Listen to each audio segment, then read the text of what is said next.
Oke, halo penonton semua.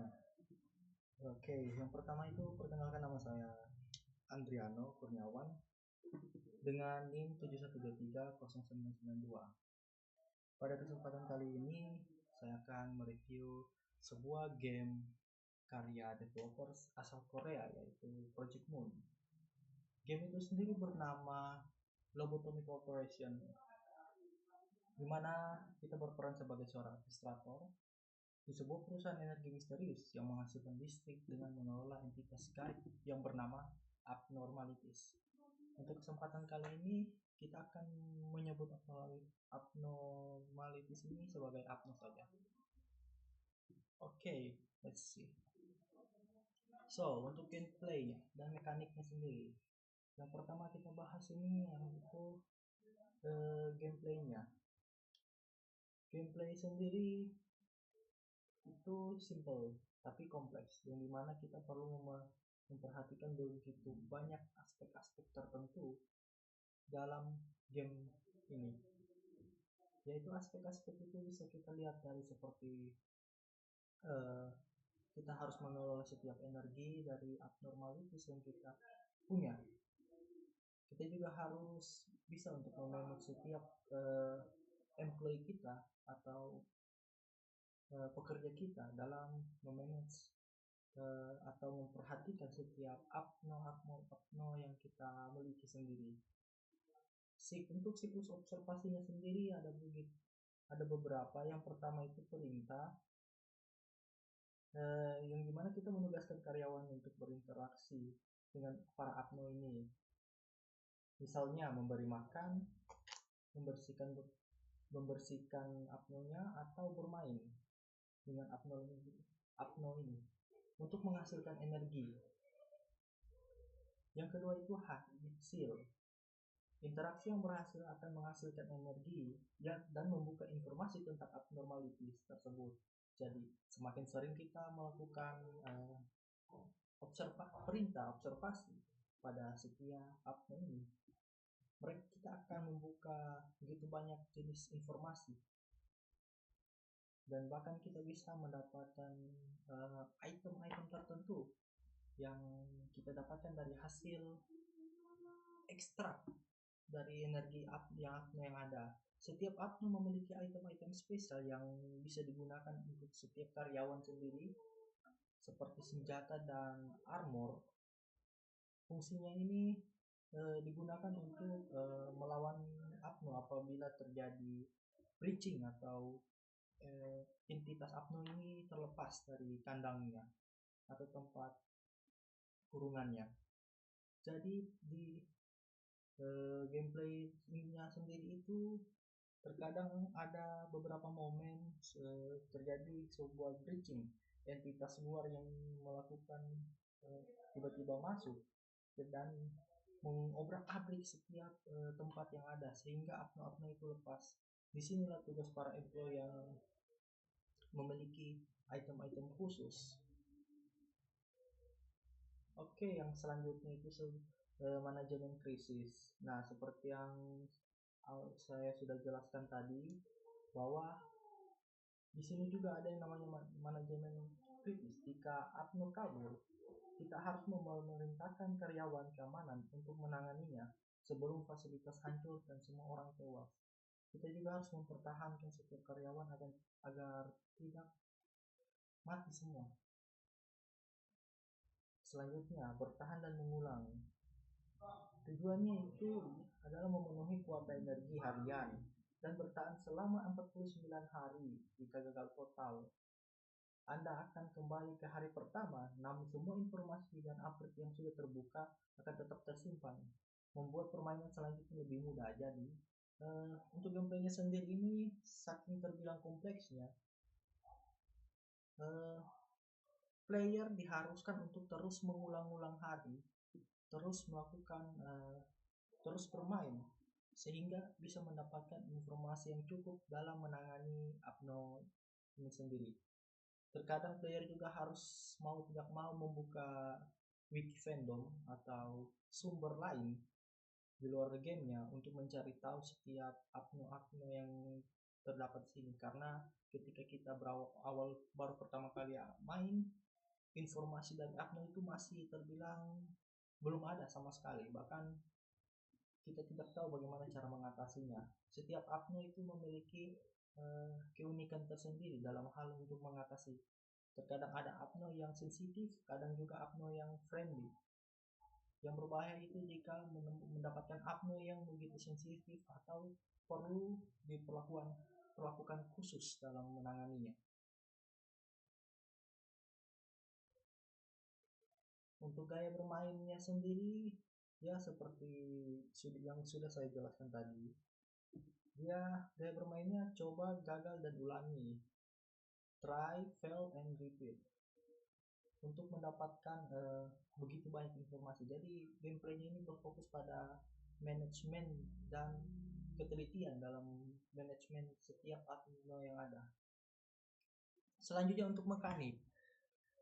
Oke, untuk mekaniknya ini terbilang kompleks dan rumit karena sangat berpengaruh pada gameplay, di mana untuk mekaniknya sendiri terdapat 4 stats, yaitu courage, prudence, dan temperance, dan justice. Setiap Apno memiliki perlakuan khusus, di mana setiap karyawan perlu diperhatikan statnya. Terkadang ada Apno yang tidak, apabila karyawan ditaruh di tempat Apno yang tidak sesuai dengan stat dari karyawan itu sendiri, itu bisa menimbulkan breaching, sehingga bisa membuat Apno-nya terlepas dari kandangnya, sehingga kita terkadang harus memperhatikan sendiri stat dari setiap karyawan, apakah cocok dengan stat yang diperlukan pada Apno itu sendiri. Yang kedua itu penelitian dan ego.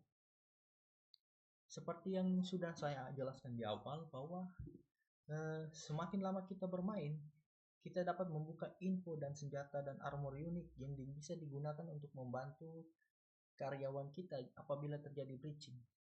Setiap armor dan senjata ini juga bisa menambahkan stat pada setiap karyawan kita, ya, ketika mereka bekerja. Kadang juga bisa memiliki efek samping yang bisa membantu setiap karyawan kita untuk menangani Apno. Setiap Apno menghasilkan senjata dan armor uniknya sendiri, dan kita juga kadang harus memperhatikan bahwa armor itu sesuai dengan Apno yang ada. Yang ketiga itu risiko versus imbalan. Setiap Apno itu memiliki tingkat risikonya tersendiri. Dimulai dari yang paling mudah, Zain. Setelah itu yang paling terakhir, Alep. Begitu juga banyak tingkat risiko dari Zain ke Alep, seperti Tit, Hi, dan Wi. Semakin tinggi tingkat risikonya, dapat menghasilkan lebih banyak energi, tetapi juga memiliki risiko pelanggaran yang jauh lebih besar dan mematikan. Jadi semakin tinggi tingkat risikonya, breaching itu bakal semakin gampang mereka untuk breaching, sehingga diperlukan perlakuan khusus untuk menanganinya, tetapi dengan imbalan yang setimpal, yaitu bisa menghasilkan energi yang lebih banyak dibandingkan yang mudah. Yang terakhir ada Order dan Clipnote Meltdown, krisis acak menegangkannya. Ini adalah momen atau suatu event di mana entitas luar bisa breaching ke fasilitas para player ini, di mana mereka akan mengobrak-abrik, menghancurkan segala macam ya fasilitas yang ada, dan bahkan yang paling terburuknya mereka bisa membuat Apno yang terkurung stres sehingga menyebabkan breaching. Terkadang kita harus cepat mengatasi krisis ini dengan mengirim beberapa pasukan keamanan kita atau karyawan kita yang sudah diperlengkapi dengan senjata-senjata yang kuat untuk menghadapinya dengan cepat mungkin. Kadang juga kita harus memperhatikan setiap stat dari karyawan kita, jangan sampai mereka sanitinya kurang. Jika sanitinya kurang, karyawan kita berpotensi untuk menyerang sesama karyawan dikarenakan tekanan atau stres. Ya, untuk mekaniknya sendiri memang cukup rumit karena game ini banyak yang perlu diperhatikan dalam gameplaynya.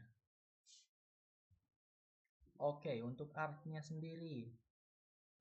Untuk artnya sendiri ada banyak jenis sih, dimana karyawannya itu karyawan yang kita gunakan itu ketika kita memulai gameplay, karyawannya itu berbentuk karakter chibi melawan monster surreal atau menyeramkan yang umumnya kita sebut abnormalities, entitas yang tak diketahui.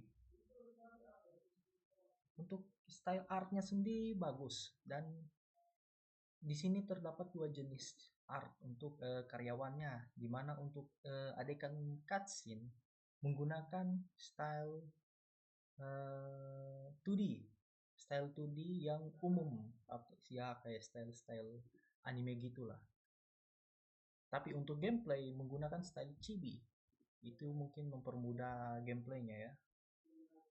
Terdapat juga art untuk setiap ego armor, ego weapon dengan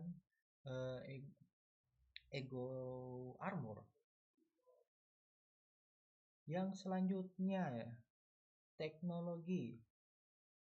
Oke, untuk teknologinya sendiri, game ini dibuat menggunakan Unity Engine, dimana bisa terbilang ya lumayan memerlukan spek yang tinggi untuk memainkan ini. Selanjutnya juga untuk AI-nya, ya seperti yang saya sudah bilang tadi, AI di sini begitu kompleks, saking kompleksnya bahkan kita harus membuka wiki fandom dalam mengatasi setiap abno yang ada dan mengatasi setiap perilaku unik dari karyawan kita sendiri ya. Seperti yang sudah saya jelaskan tadi, bahwa karyawan juga bisa stres dan menyerang sesama karyawan lain apabila tidak ditangani dengan baik. Untuk UI top down, fungsional mudah dan fungsionalitasnya bagus, mudah monitor ruangan. Jadi bisa UI-nya bagus dan bagus untuk dalam memonitor setiap ruangan yang ada, sehingga mempermudah player dalam melihat setiap ruangan yang ada. Stabil, tapi performa bisa drop di tahap akhir. Oke, untuk masalah performa drop ini biasa terjadi ketika meltdown atau breaching dari entitas luar, karena biasa ketika terjadi breaching bakal muncul begitu banyak notifikasi yang muncul di layar untuk memberitahu bahwa terjadi breaching, ada entitas luar yang mencoba masuk mengubah pabrik, dan kadang entitasnya itu tidak hanya satu atau tiga, bahkan bisa 6 entitas datang, dan itu kadang meresahkan dan kadang juga bisa membuat performa drop, sehingga direkomendasikan ketika bermain game ini diperlukan spek yang lumayan, seperti mungkin tidak terlalu high spec tetapi medium lah. So next, sepertinya untuk gameplay sendiri sudah ya. Game ini sangat direkomendasikan untuk player yang suka dengan game-game yang game dengan kompleksitas tinggi dan perlu konsentrasi yang tinggi, karena game ini cukup menantang. Saya pun sampai sekarang belum bisa menamatkannya, ya mungkin nge-start di hari ke 30, karena semakin lama harinya ya tantangannya juga makan semakin tinggi, bahkan semakin kompleks yang kita hadapi. Oke, mungkin sekian dari saya ya untuk game Lobotomi sendiri, tapi saya menyarankan untuk bermainnya karena game ini cukup kompleks dan bisa melatih cara berpikir seseorang karena kompleksitasnya yang tinggi. Mungkin sekian dari saya. Terima kasih atas kesempatan penjelasan review game Lobotomi Corporation sendiri. Sekian dari saya, terima kasih.